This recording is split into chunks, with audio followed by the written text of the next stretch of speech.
Good evening and welcome.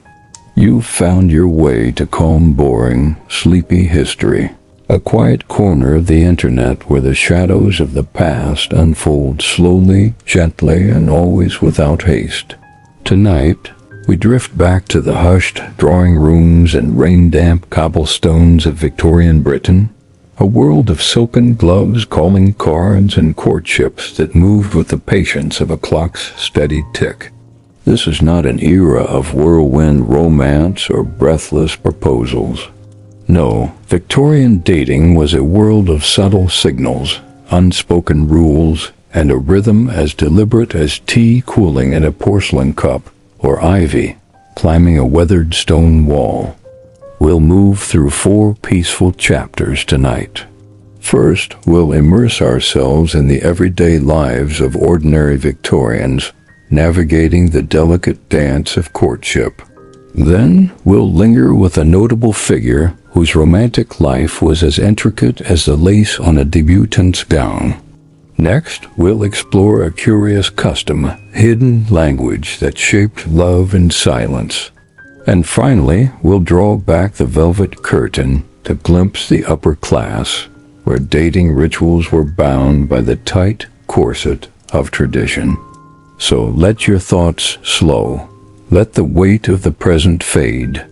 The ticking of time in Victorian England was unhurried, and so too will be our journey. Let's begin. Imagine yourself on a narrow lane in 1850s London, where the air carries the faint bite of coal smoke, mingling with the damp scent of brick and the distant sweetness of baking bread from a nearby shop. Horses clock past underscore. The rhythm of their steps echoes off the close-set buildings, their windows draped with heavy curtains as if guarding secrets. The cobblestones are uneven, slick with morning mist, and the street lamps cast a soft amber glow, barely cutting through the fog. This is the world where most Victorians lived and loved modestly, privately, and with a patience that feels almost forgotten today. In the working-class neighborhoods of Clerkenwell or Whitechapel, dating was a word too modern, too bold. They called it courtship, though even that term carried a formality many never reached. Love began in stolen moments, a glance across the clatter of a factory floor where looms thrummed like a heartbeat. A murmured conversation at the grocer's stall amid the scent of apples and fresh-cut herbs, or a shy smile exchanged during a Sunday sermon where the air was thick with incense and whispered prayers. Families lived in cramped rooms, sometimes a single chamber shared by 6 or more. So romance bloomed outside, in the open air of market days, church outings, or rare group strolls through parks like Victoria or Hyde, where the grass was damp and the trees whispered softly in the breeze. A young woman, her hands rough from laundry or needlework, might walk with a young man, a clerk or a laborer, his cap pulled low, but never alone. A sibling or friend trailed behind, a quiet chaperone ensuring propriety. These walks had their own choreography. How closely they stood, how long they lingered by the iron gate at the lane's end, where ivy clung to the stone like a promise. A suitor's first gesture might not be words, but a small crafted gift, a woven ribbon dyed with madder root, a button hook carved from bone, or a single pressed flower, its petals brittle but bright with meaning. The ritual of keeping company was a cornerstone of early courtship. The phrase itself, keeping company, is soft, unassuming, suggesting familiarity without forwardness, interest without impatience. A young man might visit a girl's home on a Sunday evening, sitting stiffly in a parlor that smelled of beeswax and boiled cabbage. The room was small, the chairs hard, the mother's gaze sharp. He might bring a gift, A paper sack of boiled sweets, a handful of oranges, their citrus tang cutting through the musty air, or perhaps a tattered book of poetry, Wordsworth or Tennyson, read aloud in halting tones. The girl would respond with careful modesty, her replies soft as the flicker of the single candle on the table. If she liked him just a little, she might let her fingers linger on the doorframe as she saw him out, her smile a quiet invitation for next week. Courtship was tethered to survival. For the working poor, love was practical. A man needed to prove himself, steady a job at the docks, a clerk's desk, or a weaver's bench. He needed a room, however small, and a few coins saved in a tin beneath the floorboard before a father would nod approval. In textile towns like Manchester or Leeds, women toiled 12-hour shifts, their fingers nimble but tired, their chances for private moments scarce. A shared glance over the spinning jennies, where cotton dust hung in the air, or a whispered word during a tea break. The kettle, hissing softly, often marked the spark of something new. Yet in these modest beginnings, romance took root. It grew in small gestures, a woman stitching her initials into a linen handkerchief and letting it fall near her intended, as if by accident.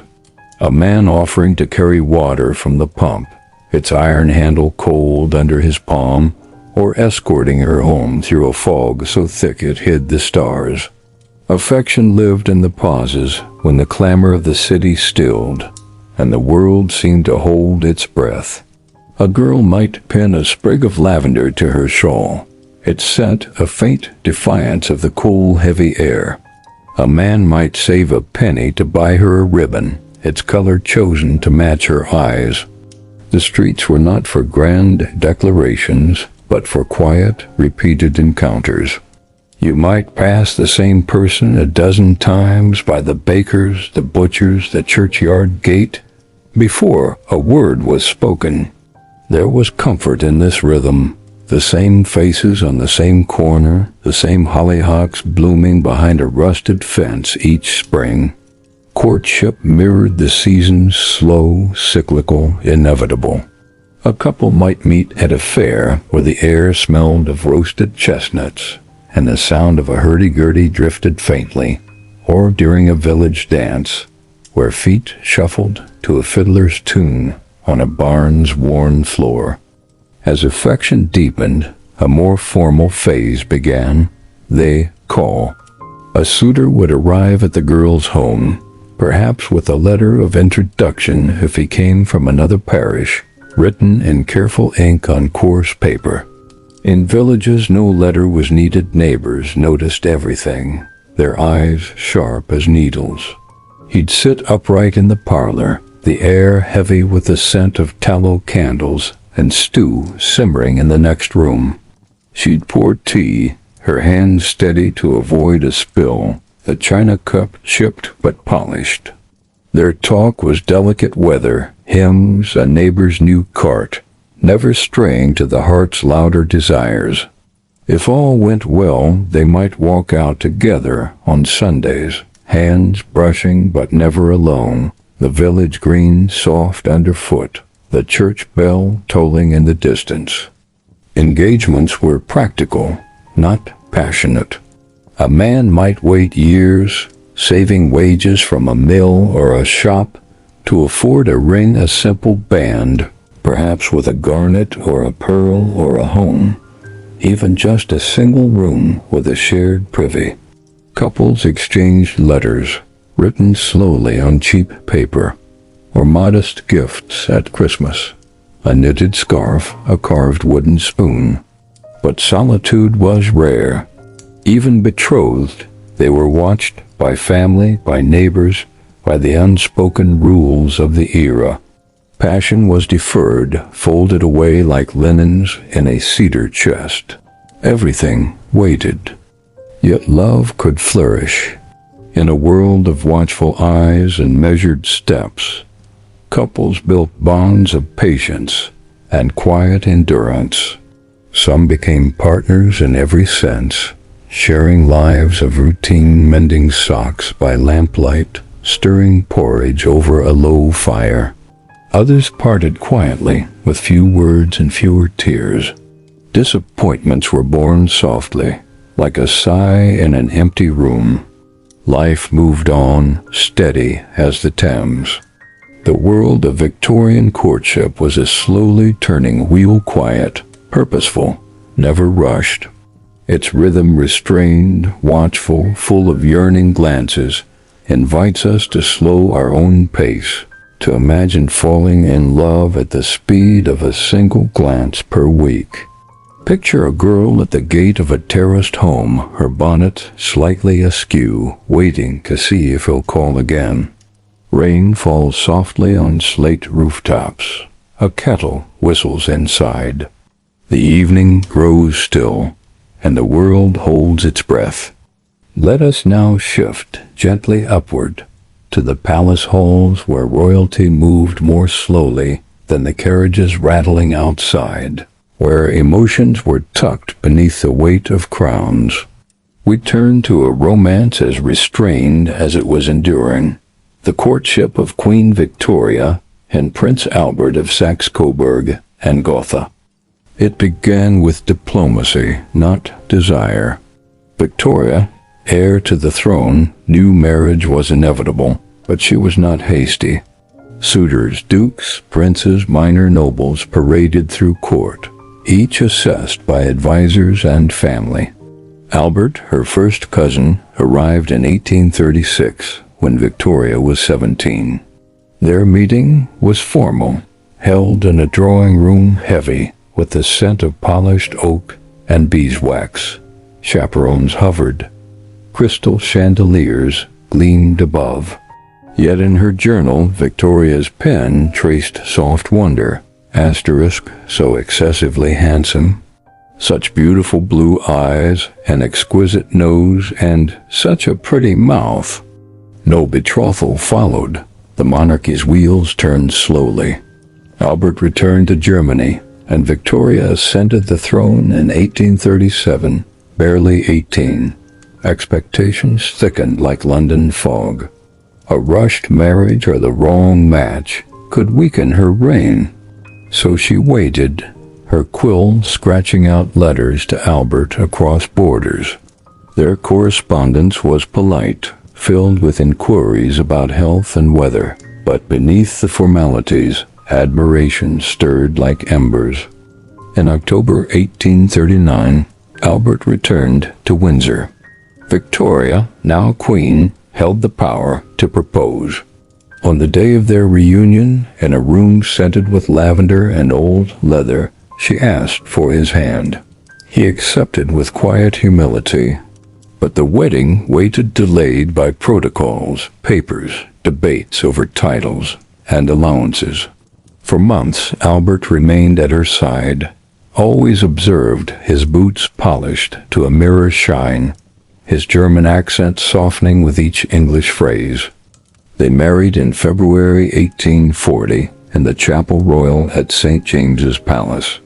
Victoria chose a white gown unusual, then its satin overlaid with Honiton lace, orange blossoms woven into her hair like stars. The ceremony was modest for a queen, the air heavy with incense and tradition.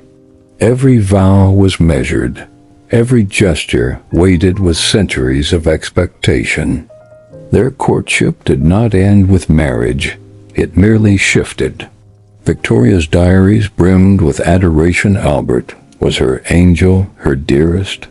In public they were reserved, no balcony embraces, no whispered secrets.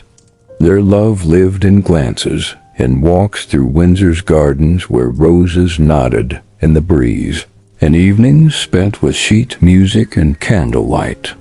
They played duets on the pianoforte, their fingers brushing briefly, the notes soft as a sigh.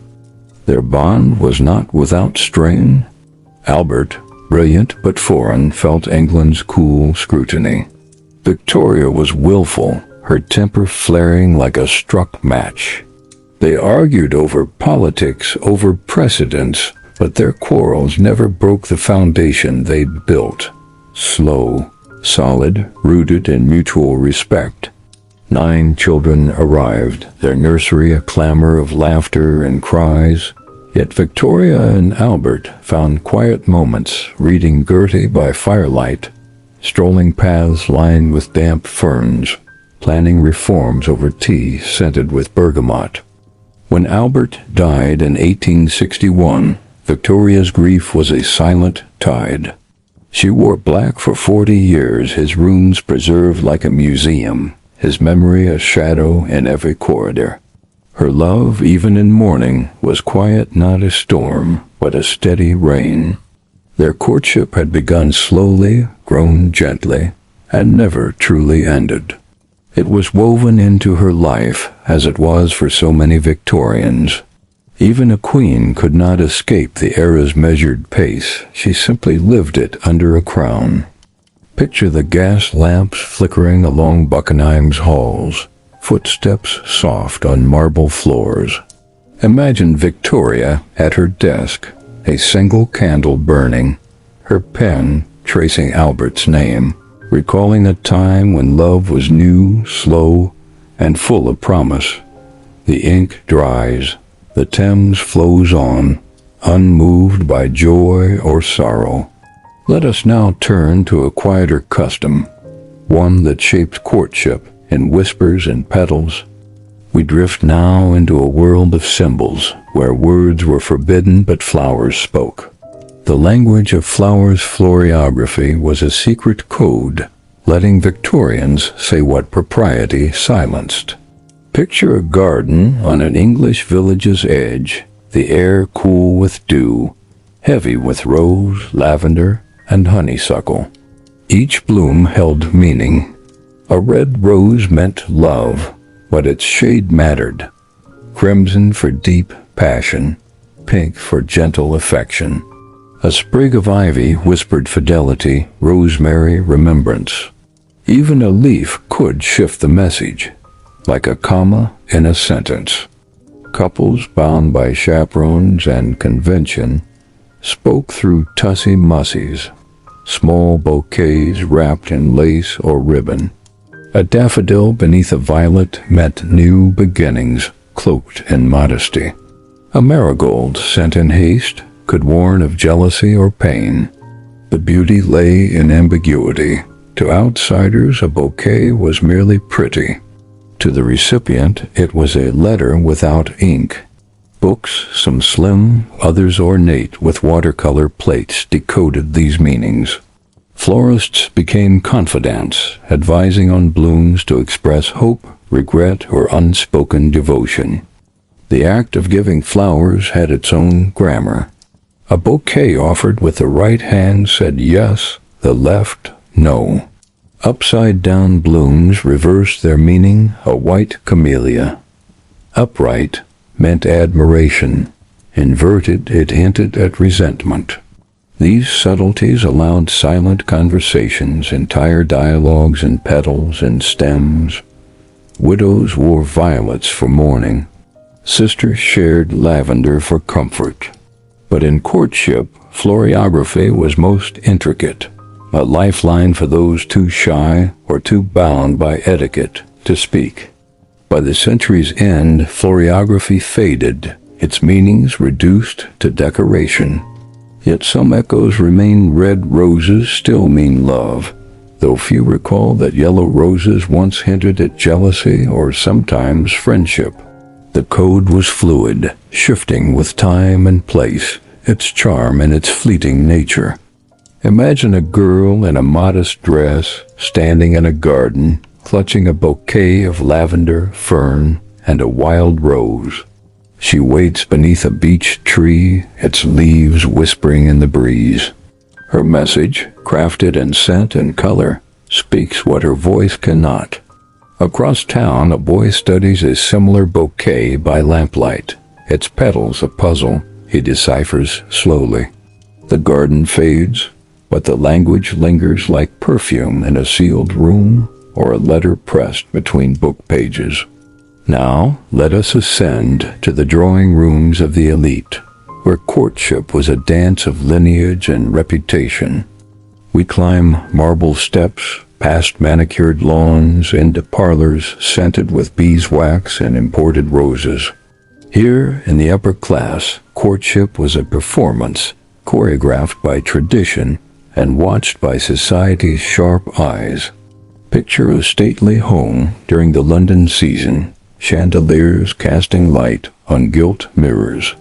Young women debutantes were presented in white gowns, their gloves pristine, their movements studied for grace. Marriage was an alliance. Wealth wed wealth, lineage joined lineage. Emotion, if present, was carefully veiled. Balls were the heart of elite courtship. The waltz, new and daring, allowed brief contact, a hand on a waist, a gloved palm in another's, but chaperones watched like hawks. A gentleman might dance twice with a lady, more, and whispers followed. Was he serious? Was she too bold? Everything was measured. Calling cards were exchanged, their edges crisp, their names embossed. A gentleman might call on a lady, sitting in a drawing room thick with the scent of polished mahogany and tea. Conversation stayed safe literature, weather, charity, each word weighed like silver. The stakes were high. A misalliance could tarnish a family's name. Debutantes faced pressure to marry quickly, lest they linger on the shelf. Some resisted, attending the same balls in the same gowns, waiting for a match that stirred both heart and heritage. Engagements, when announced, filled newspapers. Rings were modest pearls, garnets, not diamonds. Dowries were negotiated behind closed doors, the air heavy with cigar smoke and ambition. Yet love could slip through. A duchess might marry for joy, a baron's son for a governess. These stories, rare as they were, reminded all that even the elite could defy expectation. Married women managed estates, hosted salons, bore heirs, finding quiet purpose in duty. Men, as providers, carried the weight of honor, but some found companionship, a slow-burning affection, not a blaze. Courtship here was slow, like a minuet. It lived in glances across crowded ballrooms, in silences at garden parties where fountains murmured. Picture a carriage rolling away, its lanterns flickering. A woman stands at a window, her corset loosened, replaying a moment a glance, a name on a calling card left on a side table. The halls hush, the candles dim. Time moves softly forward, and so the path of Victorian courtship winds to a close. From soot-stained alleys to candlelit ballrooms, from silent flowers to royal vows, love was slow, deliberate, enduring.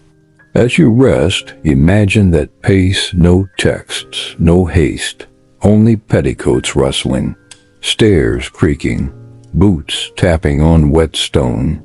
Courtship grew like ivy, steady and sure. Tonight you've wandered gardens heavy with lavender, peeked into parlors and palaces, stood beside a queen and a girl at her gate. All shared a slow dance of watching, wondering, waiting. It's soothing to picture a world where love was measured in duration, not urgency, where waiting was proof of care. That rhythm, unfamiliar now, feels like home in the hush of history, like a clock ticking at dusk. As you lie still, the past settles around you. Gas lamps fade. Carriages still. Only calm remains. Thank you for this quiet journey. Sleep well, and may your dreams unfold at the gentle pace of a Victorian courtship.